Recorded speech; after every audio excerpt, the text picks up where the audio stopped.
Good afternoon, class. As we have discussed yesterday, we have started second law of motion.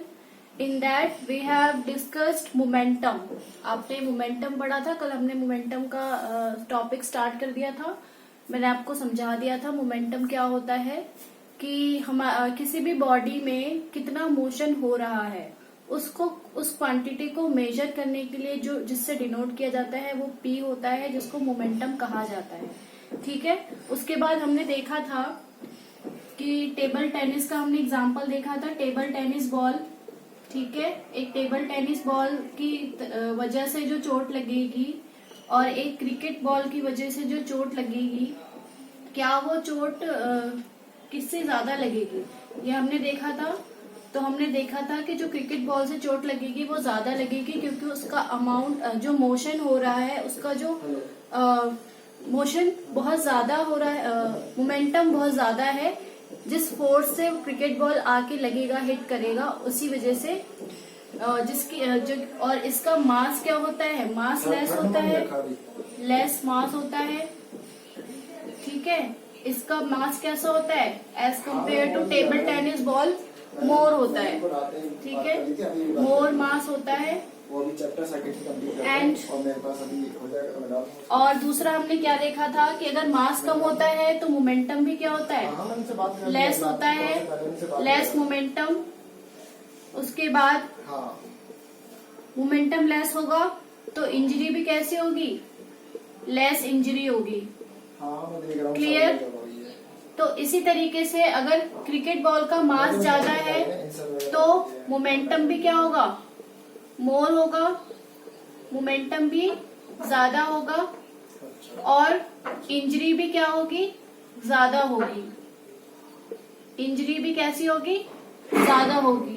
तो इससे आपको क्या clear हुआ कि when mass increases momentum also increases, and mass is momentum is directly proportional to mass as well as velocity. जब हमने bullet वाला example देखा था कि जब बुलेट गन से फायर होगी तो उसका मास तो कम होता है, बुलेट का मास तो कम होता है, बट अगर वो किसी गन से फायर हो रही है, किसी पर्सन को लग रही है, तो वो इतनी तेज उसकी वेलोसिटी होती है कि जिसकी वजह से वो बहुत इंजर्ड हो जाता है पर्सन, और कभी कभी डेथ भी हो जाती है. तो हमने यहाँ पर देखा कि मास के साथ साथ वेलोसिटी भी मैटर करती है मोमेंटम के लिए. तो इससे हमने क्या कंक्लूड किया कि momentum depends on mass as well as velocity. Is it clear? Now momentum, हमने फॉर्मूला देखा था कि मोमेंटम को P से डिनोट करते हैं, वो डायरेक्टली प्रोपोर्शनल होता है मास के और वेलोसिटी के. तो P is equals to M multiply V. ये हमने फॉर्मूला कल डिस्कस किया था.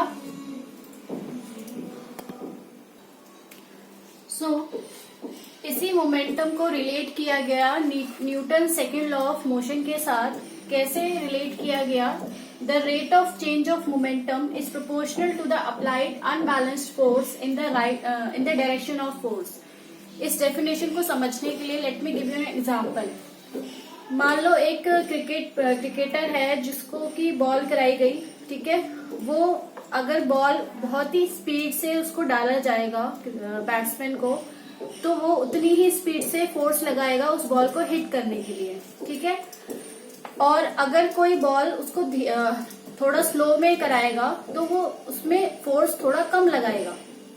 इससे क्या पता चलता है कि जितनी ज्यादा फोर्स से वो बॉल को थ्रो करेगा बॉलर, उतनी ही ज्यादा फोर्स लगाना पड़ेगा बैट्समैन को उसका मोमेंटम चेंज करने के लिए, और जितनी स्लो से वो बॉल कराएगा उतना ही उसको स्लो फोर्स लगाना पड़ेगा. तो फोर्स किसके डायरेक्टली प्रोपोर्शनल हो गया, change in momentum. Force change in momentum with respect to time. ठीक है. ये आपको समझ में आ गया कि फोर्स किसके प्रोपोर्शनल हो गया, डायरेक्ट मोमेंटम के. जितना ज्यादा मोमेंटम आएगा उतना ज्यादा फोर्स उसको लगाना पड़ेगा. जितनी स्पीड से मोशन होगा, मोमेंटम होगा, उतनी ही फोर्स को उसको लगाना पड़ेगा. तो इसको हम लिख सकते हैं चेंज इन मोमेंटम अपॉन में टाइम। इसको बुक में क्या लिखा हुआ है एक बार रीड कर लेते हैं हम अपनी बुक को। During the game of table tennis if the ball hits a player it does not hurt him. जैसे कि हमने देखा कि टेबल टेनिस के गेम में अगर बॉल लग जाती है किसी प्लेयर को तो वो उतनी चोट नहीं लगेगी। On the other hand when a fast moving cricket ball hits a spectator it may hurt him. लेकिन अगर कोई fast moving ball cricket ball अगर किसी को लग जाती है तो वो उसको इंजर्ड हो सकता है।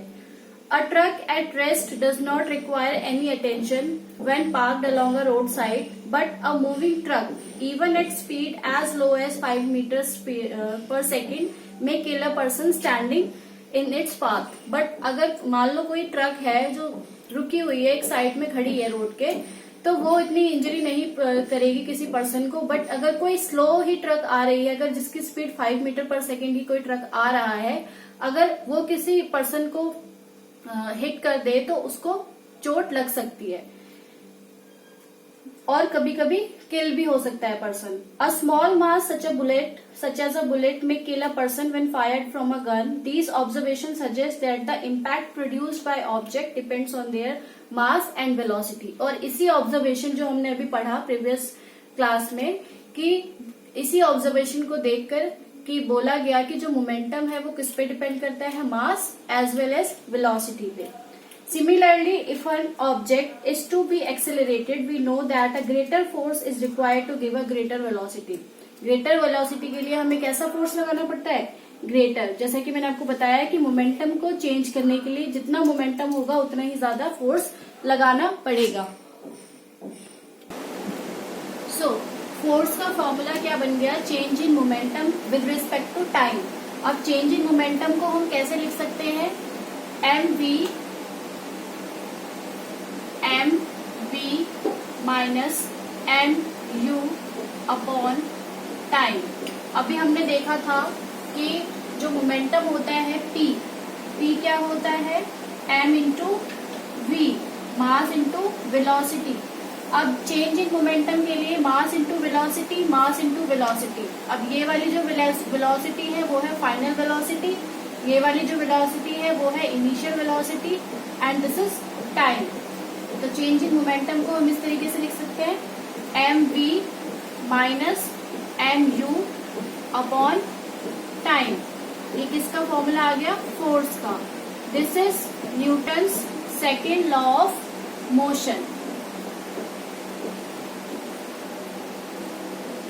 मैं आपको सारी टर्म्स बता देती हूँ कि हमने क्या क्या लिखा है।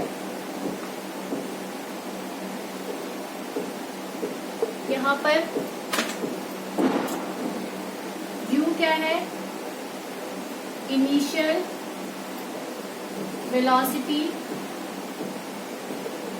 v क्या है, फाइनल वेलोसिटी, एम यू क्या है, चेंज इन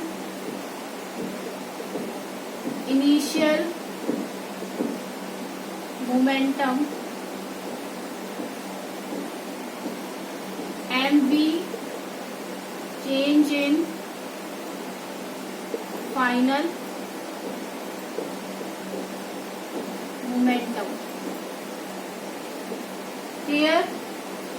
अब आगे है momentum has both direction and magnitude. Momentum जो होता है उसमें डायरेक्शन भी होती है, मैग्नीट्यूड भी होता है। It direction is the same as that of velocity. v, the SI unit of momentum is kilogram metre per second. Momentum का जो यूनिट होता है, मोमेंटम मतलब p हमने देखा क्या होता है, m इंटू वी।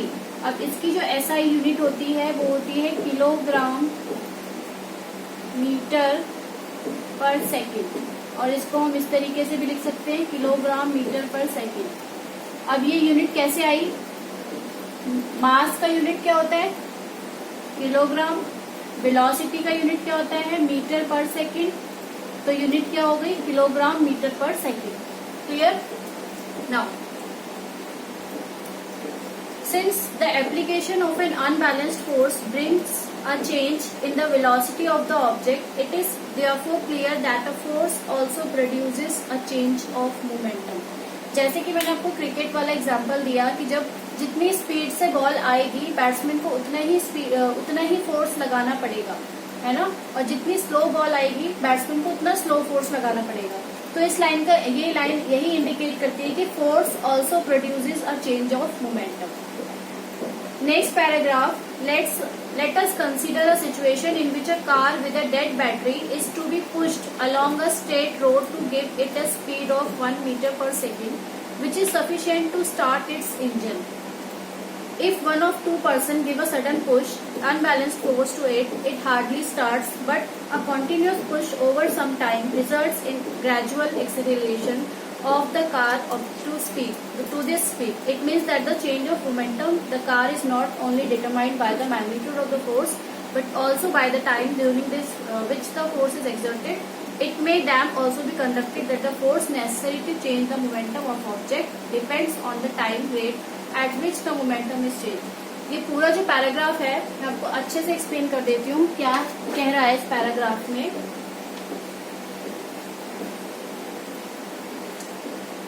यहाँ पर कहा गया है कि एक कार है,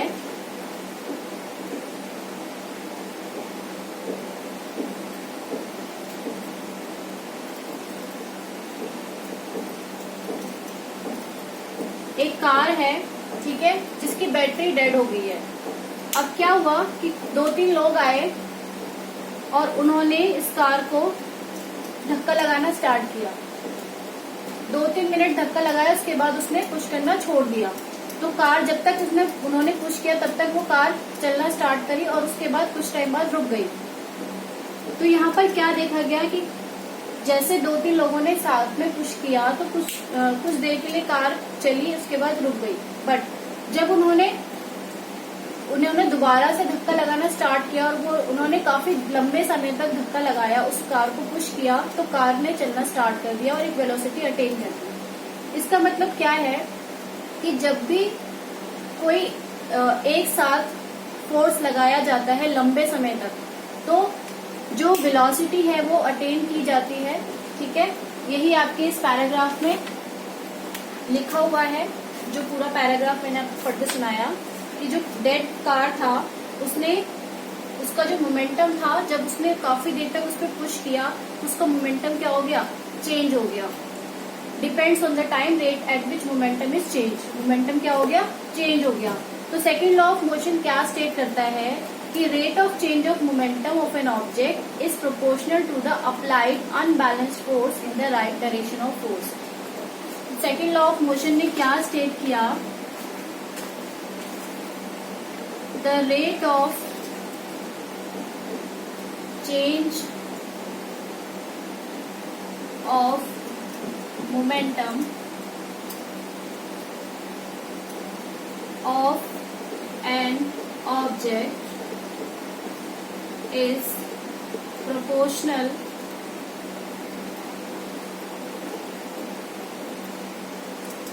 to the applied unbalanced force of the direction of force. Is this definition clear to you? Okay. कि जब हम किसी ऑब्जेक्ट पर लंबे समय तक फोर्स लगाते हैं तो उसका मोमेंटम चेंज हो जाता है. कोई अनबैलेंस्ड अप्लाइड फोर्स किया जाए तो उसका मोमेंटम क्या हो जाता है, चेंज हो जाता है. तो ये स्टेट किया सेकेंड लॉ ऑफ मोशन में. अब आपको सेकेंड लॉ ऑफ मोशन अच्छे से क्लियर हो गया होगा.